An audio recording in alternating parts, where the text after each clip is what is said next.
Eh bien, bonjour à toutes et à tous, et bienvenue pour cet atelier consacré au Smart Customer Care Insight, ou comment tirer profit du NLP pour optimiser l'expérience client. Je vais peut-être laisser la parole tout de suite à Étienne Cartier, qui est notre directeur recherche de DMC, pour vous expliquer un petit peu qui on est, et puis introduire le sujet. Merci Jean-Luc. Alors Axis Consultant, nous sommes un cabinet de conseil en management indépendant de 240 collaborateurs pour 32 millions d'euros de chiffre d'affaires. Notre métier à nous, c'est d'accompagner nos clients dans l'amélioration de leur performance et de leur transformation digitale. Pour cela, on combine des expertises fonctionnelles et des expertises plus transverses. Nos expertises fonctionnelles se concentrent sur trois métiers: la fonction achat, la fonction finance et le digital marketing et le commerce. Nos experts fonctionnels travaillent beaucoup sur la data. Ils aident nos clients à comprendre et à valoriser la donnée en entreprise. Et puis, nous avons aussi des experts en conduite du changement et en transformation d'entreprise. Nous avons également en fait une filiale qui est dédiée à l'activité SAP avec Neosite, une filiale dédiée au travel management, Odyssey, et une filiale à l'international avec Axbility. Alors, chez Axis Consultant, l'intelligence artificielle, c'est un projet d'entreprise avec un lab IA et puis des ressources propres qui vont travailler avec un écosystème. Alors, bien sûr, nos experts fonctionnels, mais aussi nos clients, des éditeurs et puis aussi des instituts de recherche et des universitaires. L'idée étant de comprendre comment fonctionne l'IA, ce que l'on peut en faire avec des cas concrets, de pouvoir en mesurer la performance et aussi d'imaginer comment gérer l'IA au quotidien. Alors, à propos de gérer l'IA au quotidien, je ne sais pas si on peut passer, nous avons réalisé en fait en début d'année 2020 une étude avec donc notre practice CRM et notre partenaire technologique EasyFront Consulting, qui est un pure player Salesforce en termes d'intégration, sur les attentes des services clients. Donc on a interrogé environ 120 responsables de services clients. Alors, si vous voulez le détail de l'étude, je vous invite à aller consulter notre site web où vous pourrez télécharger le résultat de l'étude. L'idée étant de voir en fait comment la data, le digital et l'IA pouvaient impacter la performance des services clients. Si on se concentre sur les attentes de ces services clients sur l'IA, on a 4 chiffres clés qui se dégagent de l'étude. Donc, on a 60% de répondants qui citaient comme attente la génération automatisée des comptes rendus des échanges avec les clients. Également 60% de réponses sur l'analyse sentimentale des échanges qui sont obtenus de ces conversations avec les clients. 42,5% sur l'automatisation de l'analyse des scripts, pouvoir également de voir s'il y avait une conformité en termes de suivi et du respect du script, à juste titre ou non d'ailleurs, et 37,5% sur l'analyse automatisée des demandes clients, qui renvoie là à la nécessité de pouvoir collecter toute cette information dans un CRM. Alors, pour répondre en fait à ces attentes, notre LabIA a travaillé sur une solution, donc le Smart Customer Care Insight, dont va vous parler et vous présenter le fonctionnement avec Jean-Luc et Maxence. Alors, on a 4 grands domaines qui sont couverts au travers de cette solution. Donc, la première grande fonctionnalité, c'est la transcription textuelle, puisqu'on a un système de reconnaissance automatisée de la parole qui permet de transcrire en quasi-temps réel les échanges entre un client et un conseiller clientèle. On a également la prise en compte dans ce système des accents, et puis également, c'est un système qui s'adapte au domaine. Alors, le service client peut en être un. On aura tout à l'heure un exemple du service commercial. Deuxième grande fonctionnalité, l'extraction d'informations, puisque la solution permet bien sûr d'extraire les échanges entre le client et le chargé de relations clients, et également les réponses apportées par le chargé de relations clients au client. Et c'est une solution qui permet aussi d'alimenter un CRM avec différents formats d'échanges possibles. Troisième grande fonctionnalité, la synthèse des conversations avec cette génération en quasi-temps réel des informations et des échanges. La prise en compte aussi des avis et des opinions exprimées par le client.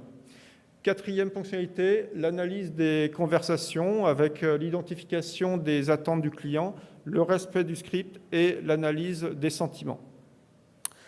J'indique également en fait, que c'est une solution qui peut se déployer sur cloud public, cloud privé ou on-premise. Et donc là, on s'adapte aux demandes du client. Alors, en synthèse, c'est une solution qui permet de répondre à différentes demandes, donc mieux répondre aux demandes du client, enrichir un CRM, améliorer la gestion et la prise en charge de l'appel par le chargé de relations client et également d'évaluer et monitorer la performance des agents. Et maintenant, on va voir comment ça fonctionne concrètement avec Jean-Luc et Maxence. Eh bien, merci beaucoup, Étienne. Donc, une illustration avec la partie Axis Consultant. On va se baser sur un enregistrement audio qui a été réalisé au sein de notre service client entre un client d'Axis et l'un de nos conseillers. Si je vous mets à contribution. Axis Consultant, Claire, bonjour. Oui, bonjour. Elle a dit Cassimi, Simica Service. Oui, bonjour Monsieur Cassimi, que puis-je faire pour vous? Bonjour. Je vous appelle pour avoir des renseignements concernant la solution Smart Customer Care Insight. Oui, tout à fait. Que désirez-vous savoir? J'aimerais savoir en quoi consiste exactement cette solution. Alors, il s'agit d'une solution à destination des centres de services de relations clients. On va peut-être couper. Et elle repose sur... Pour ne pas faire trop long. Merci beaucoup. Donc effectivement, on est parti de cet enregistrement audio pour en opérer déjà une transcription. Donc pour ça, on n'a pas pris une brique du commerce, une API issue des GAFAM ou d'un autre éditeur spécialisé. On a plutôt choisi de construire notre propre système de reconnaissance automatique de la parole à l'aide d'une boîte à outils qui s'appelle Keldi. Pour ça, il a fallu opérer, je dirais, pas mal de choses. Donc je vais peut-être laisser Maxence vous expliquer ce qu'on a fait par rapport à ça, pour avoir derrière une transcription de qualité sur laquelle on puisse faire, je dirais, du NLP et aller faire, je dirais, de l'extraction d'informations pour venir alimenter soit un CRM, soit des applis métiers. Donc voilà, ça c'est un peu les demandes qui remontent au niveau des services clients. Maxence ?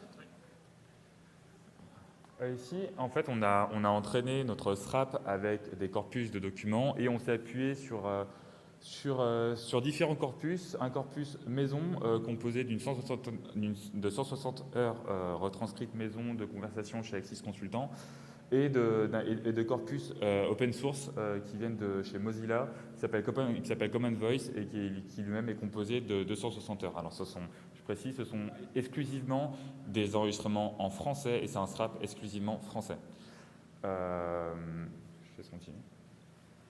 Alors, en fait, avec ce SRAP, on a pris la conversation que vous avez vue et on l'a passée dans notre SRAP pour obtenir une retranscription. Alors, ça se présente comme suit. Vous avez, en fait, le SRAP va distinguer les différents locuteurs à la fois par rapport à leur genre et en les numérotant, femme 1, femme 2, femme 3, si par exemple il y a 3 femmes ou plusieurs hommes. Et donc notre SRAP va distinguer les locuteurs et regrouper les différentes portions d'audio entre chaque locuteur, ce qui nous permet en fait d'avoir en retranscription quelque chose qui se présente comme une conversation. Alors ici, sur cette conversation, eh bien, la retranscription est plutôt de très bonne qualité. Néanmoins, on a une erreur à cause du prénom d'un des locuteurs, qui est Elle a dit, qui est mal prononcé pour une bonne raison et qui est mal retranscrit pour une très bonne raison, c'est qu'en fait, Elle a dit, notre SRAP ne le connaît pas. C'est-à-dire que le prénom Elle a dit ne fait ni partie du dictionnaire de phonétisation du modèle, ni de notre modèle de langage. C'est-à-dire que le prénom n'apparaissait pas dans les corpus. Et donc, du coup, notre SRAP, il va aller chercher ce qui, sur le plan phonétique, est le plus proche. Et ce qu'il y a de plus proche du prénom Elle a dit, c'est la suite, le pronom personnel elle et les verbes avoir et dire. Et finalement, ce qui nous donne quelque chose de plus ou moins correct. De même que la société Simica Service, elle ne faisait pas partie de notre dictionnaire de phonétisation et de notre modèle de langage. Et c'est pour ça que ça a été traduit comme Michael Service, parce que la suite Simi de Cassimi et Michael est donc la suite syntaxique qui est la plus proche de Simica. Et c'est pour ça qu'il l'a retranscrit ainsi. Alors, ce qui est important de voir, c'est que sur un système de reconnaissance automatique de la parole, on a généralement deux indicateurs qui nous permettent de mesurer les performances. Le premier, c'est ce qu'on appelle Pardonnez-moi. Voilà, le premier, c'est ce qu'on appelle la perplexité. La perplexité, c'est ce qui va permettre c'est ce qui va...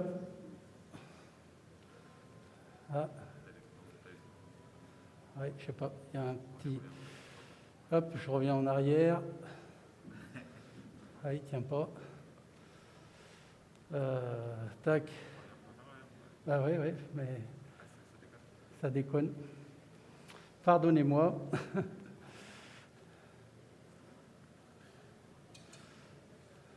Ah, on est sur un gag.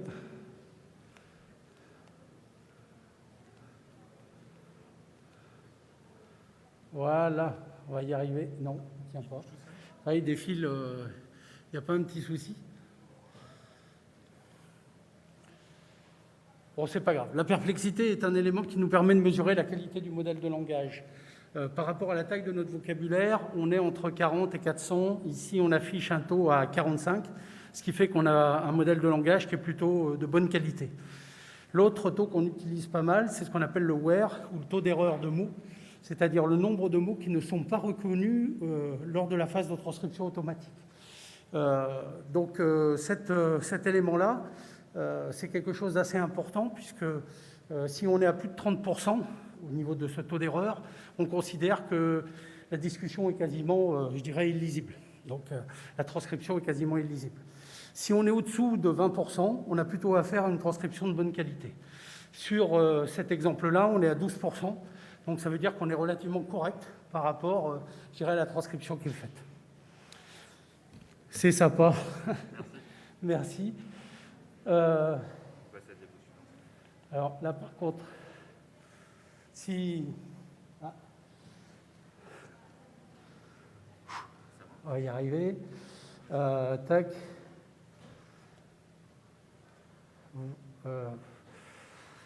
Décidément. Alors allons-y une fois. Hop. Oui. Vous le pilotez? Oui, allez-y, ça sera peut-être mieux. Donc, merci beaucoup. Peut-être Maxence, expliquer un peu. Alors là, on en était sur la diapo précédente. Si vous pouvez faire la suivante.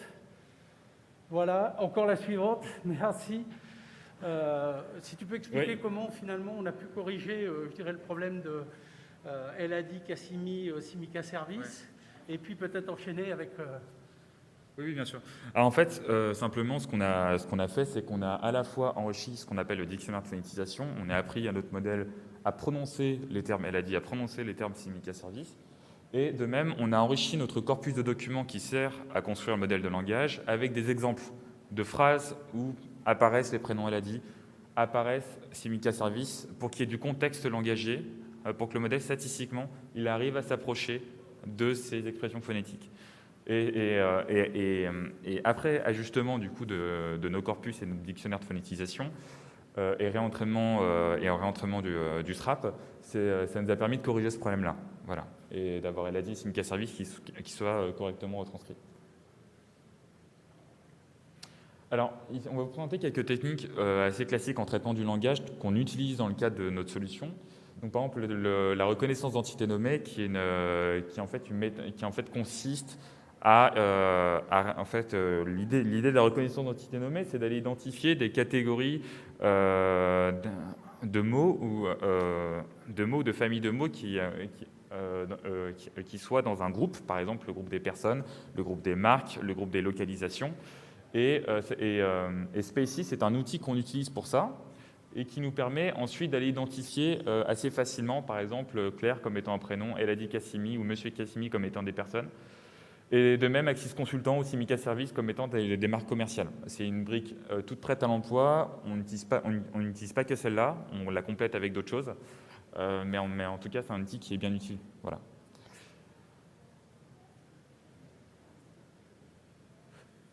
Alors, notamment, ici, donc là, c'est un petit exemple.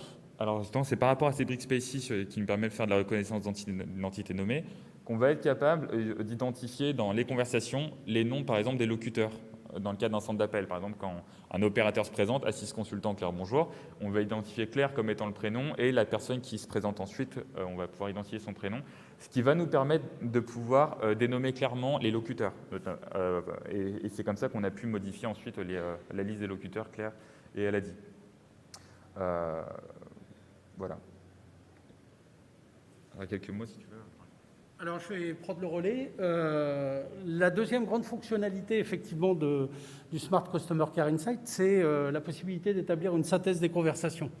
Alors, sur cet aspect-là, on a essentiellement travaillé avec des étudiants de Télécom Paris pour, je dirais, élaborer une solution qui nous permet, à partir d'une approche abstractive, d'avoir effectivement un résumé qui ne soit pas simplement une compression en fait, des données, mais on génère véritablement un certain nombre de phrases par rapport à du sens qui est remonté par rapport à différents contextes.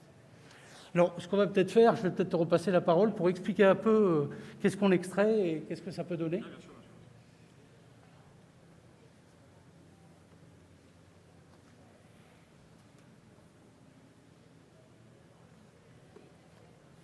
Ok. Alors ici, ce que vous pouvez voir, c'est une synthèse de la conversation, c'est-à-dire à partir de la retranscription qu'on a du SRAP qui est corrigé, on va être capable d'aller chercher des éléments comme tout simplement l'heure de l'appel, la durée de l'appel, la liste de locuteurs, et notamment identifier l'objet de l'appel. Alors ça, c'est important, d'identifier l'objet de l'appel du client, et ensuite lister les différentes attentes et arriver à analyser 2-3 éléments sur la conversation. Enfin, si on suit... Alors, notamment, c'est via par exemple une technique comme le TF-IDF, on va déjà par exemple être capable de cibler le vocabulaire cible de la conversation. Après nettoyage du texte, on est capable d'aller identifier les mots les plus importants et arriver à se focus sur savoir sur quoi on parle. On utilise notamment du post-tagging et du dependency parsing. Alors, c'est des techniques en fait alors, le post-tagging, c'est ce qu'on appelle l'étiquetage morphosyntaxique en français. Oui. Ah, excusez-moi. L'étiquetage morphosyntaxique, l'idée de l'étiquetage morphosyntaxique, c'est d'identifier les informations grammaticales qui sont associées à chaque mot. Notamment, on va s'appuyer à la fois sur des règles sur des règles informatiques de base et sur des modèles statistiques pour identifier, savoir s'il y a un mot qui apparaît, par exemple renard, savoir si ces renard correspond au nom de famille de quelqu'un ou quelqu'un on est sur un nom propre, ou de savoir si c'est simplement un nom commun, le renard, qui apparaîtrait dans une phrase. Et c'est via ces modèles-là qu'on va être capable de tirer de l'information grammaticale.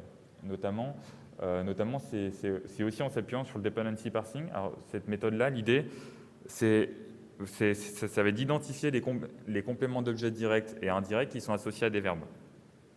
Et c'est en utilisant ces deux méthodes-là qu'on va être capable, dans une phrase ou dans un paragraphe, d'aller chercher de l'information contextuelle ou de remonter une conversation et d'arriver à faire du lien entre un élément et un autre. Alors, la troisième grande fonctionnalité en fait, du Smart Customer Care Insight porte véritablement sur ce qu'on appelle la compréhension du langage naturel, ou NLU, et puis la capacité à pouvoir extraire de l'information. Ces informations, on va le voir, je vais vous demander la diapo suivante, elles sont de différentes natures. Donc on a vu tout à l'heure qu'on était capable de pouvoir aller chercher les noms des locuteurs. Il y a plusieurs façons de faire de l'identification de locuteurs. Donc ça peut être effectivement à travers de l'apprentissage ou à travers effectivement le fait de récupérer les noms et de pouvoir les associer à des segments vocaux. On va pouvoir extraire l'objet de l'appel, on va pouvoir vérifier si effectivement le conseiller clientèle respecte bien les scripts qu'il a à sa disposition. On va pouvoir capter les attentes du client, essayer d'appréhender les locutions et le langage de l'agent. Est-ce qu'il parle trop vite? Est-ce que c'est longueur de phrase? Est-ce qu'il fait des phrases trop longues? Est-ce qu'il utilise un langage un peu trop technique ou un peu trop complexe pour le client? Donc c'est ces éléments-là qu'on va essayer de capter. On va mesurer aussi la qualité de l'appel, avec notamment toute la partie écoute de l'agent et personnalisation de l'appel. Et puis l'atmosphère générale de l'appel, pour voir si globalement on était plutôt dans quelque chose qui était positif ou négatif. Maxence, je vais peut-être te laisser illustrer, on va prendre 2-3 exemples là, voilà.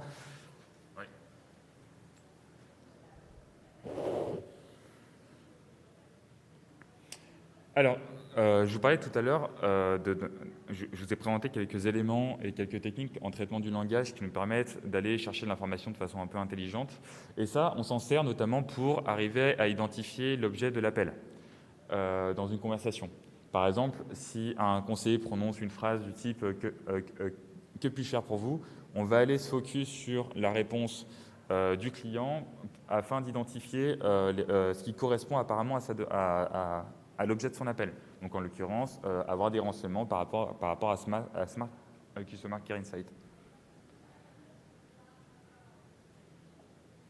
De même, c'est en s'appuyant sur ces outils-là qu'on va pouvoir, par exemple, s'intéresser au respect des scripts des opérateurs.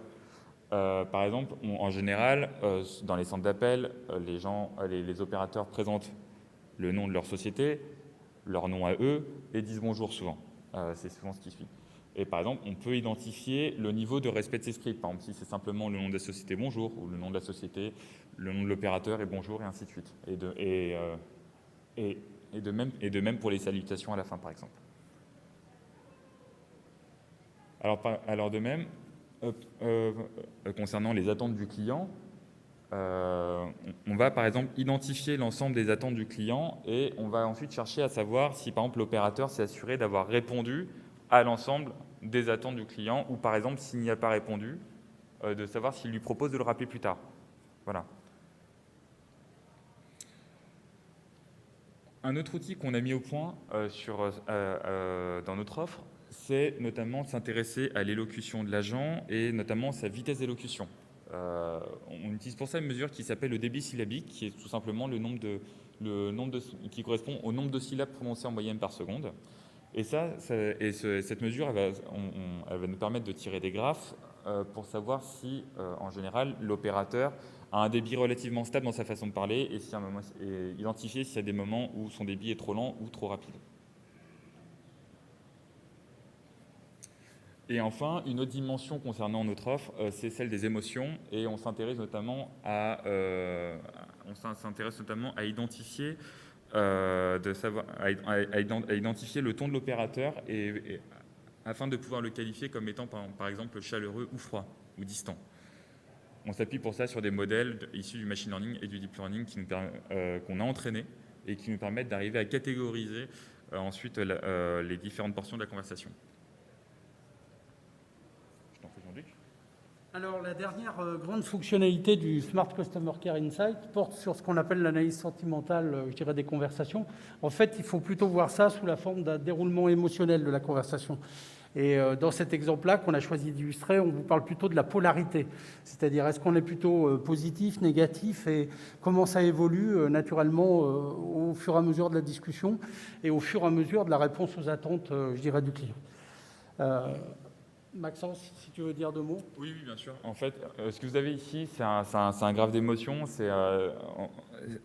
En fait, ce qu'on fait, c'est qu'au fil de la conversation, on va scorer en fait la qualité de la conversation, la qualité des échanges, et ça va en attribuant des points positifs ou négatifs. Et c'est ça qui va nous permettre de déterminer si notamment la réponse de l'opérateur par rapport aux besoins du client est relativement convenable, voilà, par rapport à ses attentes. Et c'est ça qui va donner ce type de graphe ensuite sur la conversation. Voilà. Eh bien voilà, on a terminé. Si vous avez des questions, on est à votre disposition pour y répondre. Sinon, on est sur le... je vais vous demander juste de passer la diapo suivante. On est sur le stand D9, donc n'hésitez pas à venir nous voir et puis on pourra échanger par rapport à ces sujets-là. Merci beaucoup en tout cas.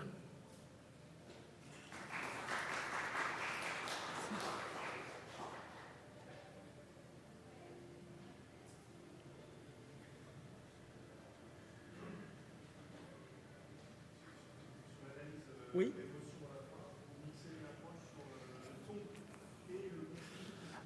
Alors, on mêle deux aspects, le textuel et l'acoustique, c'est-à-dire à la fois effectivement la tonalité, mais pas seulement, aussi on va analyser la prosodie aussi du locuteur, et puis au niveau textuel, on va repérer effectivement les termes positifs, négatifs ou qui seront utilisés lors de la conversation. Ouais. C'est ce qui nous permet d'avoir cet élément de scoring et qui nous permet de positionner effectivement cette courbe qui donne une bonne idée de la façon dont ça se passe. Si vous avez d'autres questions, n'hésitez pas.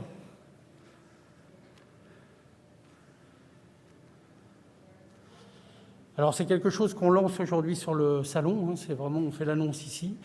On pensait le faire dans d'autres conditions, c'est un petit peu compliqué, mais bon, on y arrive. C'est une solution qu'on travaille déjà depuis un petit moment avec certains de nos clients, notamment qui sont dans l'expertise automobile et assurance. Et du coup, c'est des problématiques langagières aussi un peu particulières, puisque c'est vrai qu'il y a des jargons très particuliers liés à des métiers ou à des domaines d'activité. Donc c'est pour ça qu'on a fait le choix aussi d'avoir un SRAP qui nous est propre, sur lequel on a la main, et de ne pas passer par des briques, je dirais GAFAM, pour avoir quelque chose de très précis en termes de transcription derrière, et sur lequel on peut complètement avoir la main. Voilà. Ben, merci beaucoup.